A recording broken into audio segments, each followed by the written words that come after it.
Cette semaine à TVL Info, en manchette, François Legault signe une entente à Pessamit.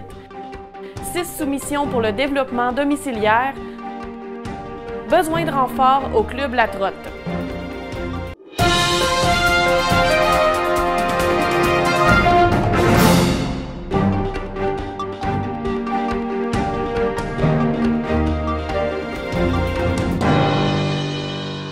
Pessamit et le gouvernement du Québec se sont-ils réconciliés? C'est ce que laisse croire l'entente dite historique qui a été signée le 15 février dans la communauté autochtone, non sans turbulence. Voici mon reportage.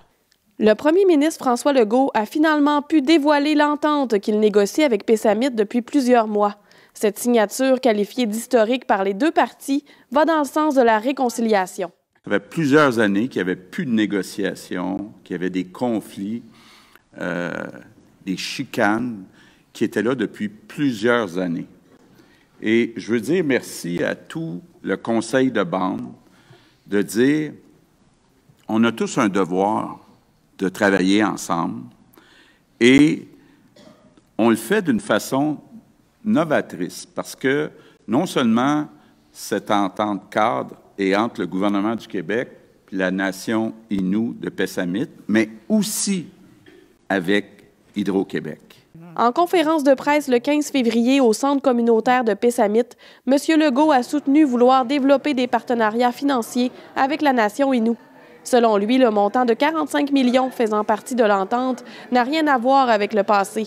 Pour le premier ministre, il s'agit d'un début à de futurs partenariats financiers qui bénéficieront au gouvernement et à la Première Nation.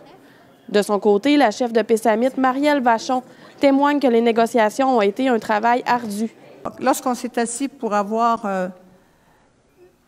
la démarche du 45 millions, ça a été très ardu pour les collègues qui sont ici, qui ont travaillé. Il y a nos aviseurs juridiques qui participaient beaucoup. Je pense que le travail a été très, très ardu. Je crois qu'ils ont mis beaucoup d'heures dans le travail. Ils n'ont pas donné juste quelques heures. C'est quand même des travaux de fin de semaine qu'ils ont fait. Même, je crois qu'à Noël, ils travaillaient encore. Et je les remercie aussi particulièrement. Je crois qu'on se doit d'être fiers d'être Innu. On a les compétences pour pouvoir négocier avec les gouvernements et nous faire entendre, comme je disais, nous faire entendre et nous faire écouter ou nous écouter ou nous faire entendre. Pour le PDG d'Hydro-Québec, Michael Sabia, l'entente qui vient d'être signée est un pas dans la bonne direction. Lors de ma première visite à Pessamit, quand j'ai rencontré Chef Vachon et plusieurs membres du conseil de bande, vous m'avez offert des mocassins.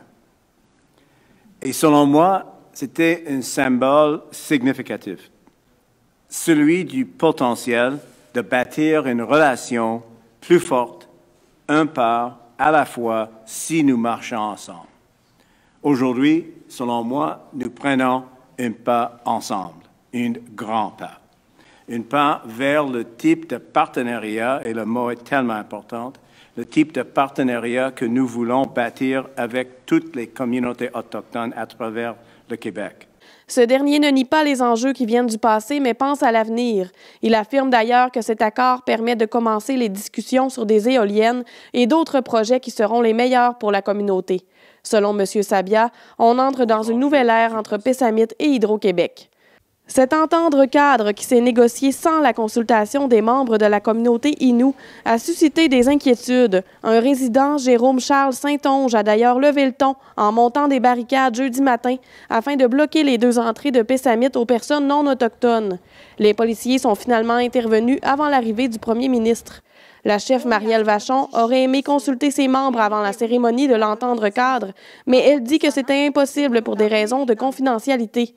François Legault a quant à lui rappelé qu'il ne s'agit qu'une entente cadre. Les négociations ne sont pas terminées. Une séance d'information s'est tenue à 17 h pour répondre aux questions des membres de la communauté Innu.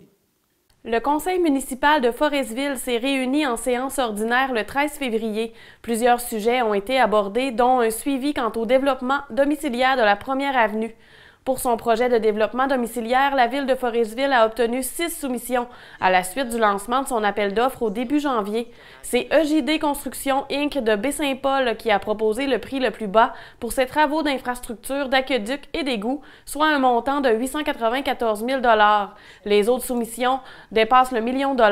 L'instance municipale analyse maintenant la conformité des offres reçues avant de conclure le contrat. Les travaux consistent notamment au déboisement et essouchement du terrain, à la réalisation de travaux d'infrastructures souterraines d'eau potable, d'égouts sanitaires et d'égouts pluviales, ainsi qu'au pavage. Le plan final du développement pourra être publié au cours des prochaines semaines, selon la mairesse Micheline Anctil. La 5e édition du souper gastronomique, organisée par le Centre de prévention du suicide de la Côte-Nord le 9 février, a permis d'amasser une somme de 40 000 $ pour accomplir sa mission. Tenu à l'hôtel Le Manoir, l'événement bénéfice a réuni 200 convives devant la cuisine gastronomique du chef de Tadoussac, Jean-Sébastien Sicard.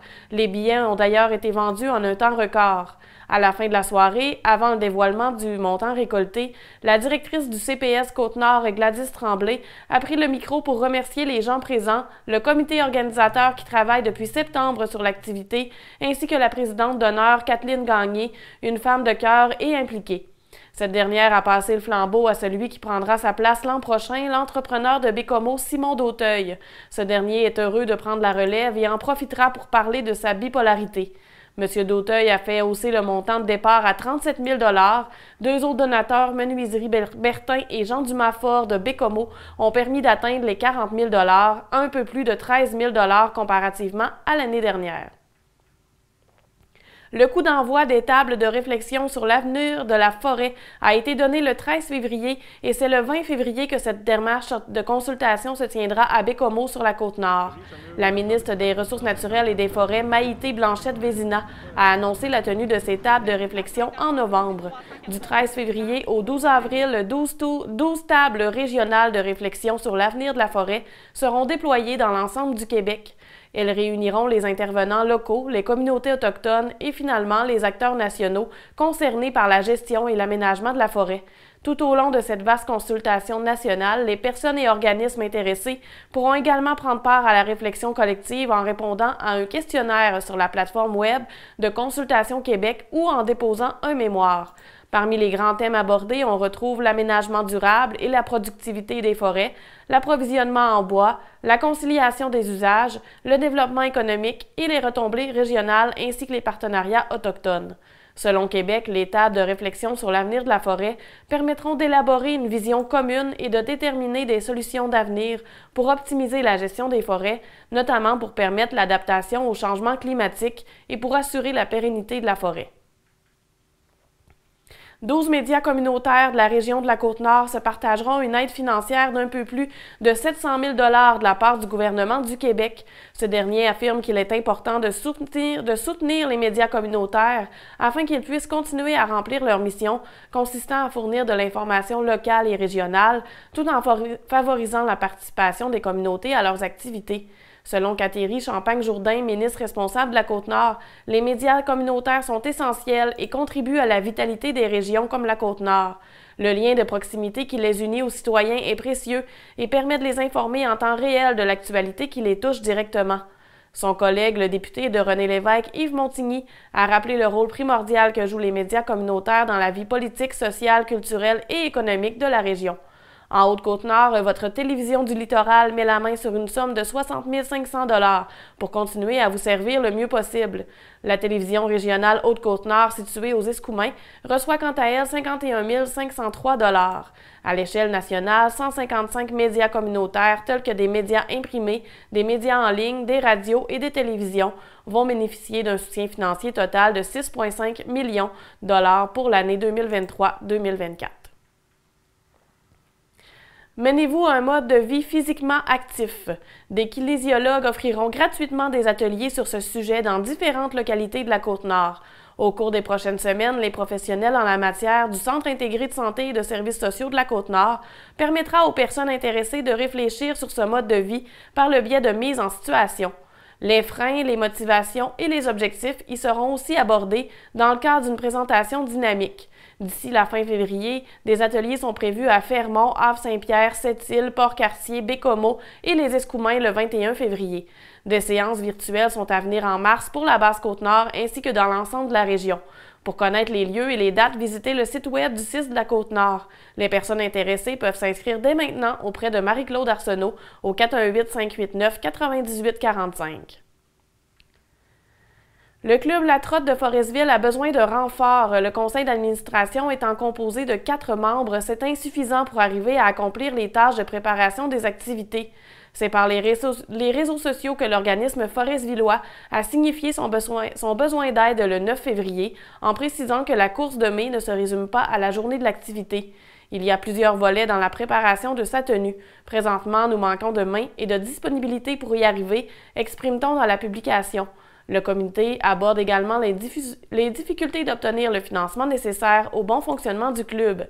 Pour toutes ces raisons, si vous avez du temps, de bonnes idées et le désir d'embarquer dans notre groupe, manifestez-vous sans attendre, lancent les bénévoles. Ces derniers disent croire encore en la mission du club La Trotte, mais ils doivent trouver des gens aussi engagés qu'eux afin de continuer ces activités. Rappelons que le club La Trotte promeut l'activité physique chez les jeunes et les adultes depuis 1977. Le guide d'aventure Guy Boudreau et ses 17 aventuriers, dont la foresvilloise Myriam Desjardins-Malenfant, sont en mode entraînement pour se préparer à la traversée du Nunavik en février 2025 en ski. En attendant l'expédition, ils prennent ce que leur donne l'hiver 2024 pour se préparer à cette grande aventure nordique. En vue de l'expédition hivernale de 2025 qui durera près de 40 jours, les participants et 3 réservistes se sont accordés des jours en guise de pratique. Pour se situer, l'expédition de 600 km sera réalisée du sud au nord, près de la rivière Georges qui termine son cours dans la baie d'Ungava, dans l'est du Nunavik, près du Labrador. Le point de départ sera probablement au lac Iron Arm, près de Shepherville, et une fois les randonneurs arrivés à Kanjik, ils prendront l'avion jusqu'à Kuujjuaq et reviendront par la suite à Montréal. Durant le mois de janvier, les participants sont allés près du camp de l'organisateur Guy Boudreau, à proximité des Monts Groux pour se familiariser avec le camping d'hiver et tester les équipements. Parmi les 17 skieurs, seulement 2 sont des résidents de la Côte-Nord et tous les autres proviennent de l'extérieur. Au mois de mars, les participants iront faire le tour du réservoir Manicouagan pendant une dizaine de jours pour parfaire la connaissance de leur matériel et des conditions dans un environnement semblable à celui du Nunavik. Difficile d'imaginer ce qu'a l'air le Nunavik pour le commun des mortels. Heureusement, Myriam Desjardins-Malenfant, une participante originaire de Forestville, qui réside maintenant à Fermont, y a déjà mis les pieds. Une telle expédition requiert une gamme de matériel d'extérieur bien précis comme un sac de couchage moins 40 degrés Celsius. Les randonneurs de l'extrême auront des peaux de phoque en dessous de leur ski pour leur permettre d'avoir une bonne traction pour tirer un traîneau. Les participants dormiront dans des tentes communes en petits groupes qui sont équipés d'un poêle à bois démontable. La Corporation Vélo-Route des Baleines et la Vallée des Roseaux se préparent déjà pour la randonnée Vélo-Vallée qui arrive plus vite qu'on le pense. L'événement qui a largement fait ses preuves depuis 7 ans revient pour une 8e édition le 23 juin. Le défi est toujours le même, il y a 100 km à parcourir en une journée. 6 pelotons seront formés avec des trajets de Forestville à Bécomo.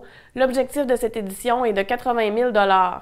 Il a été dévoilé lors d'une conférence de presse le 14 février, tout comme la toile qui sera reproduite sur le maillot offert aux cyclistes. Les sous permettront à la Vallée des Roseaux de poursuivre leur projet de réfection de ses 7 chambres. La Corporation Vélo-Route des Baleines reçoit quant à elle 40 % du montant amassé pour l'aider à continuer sa mission.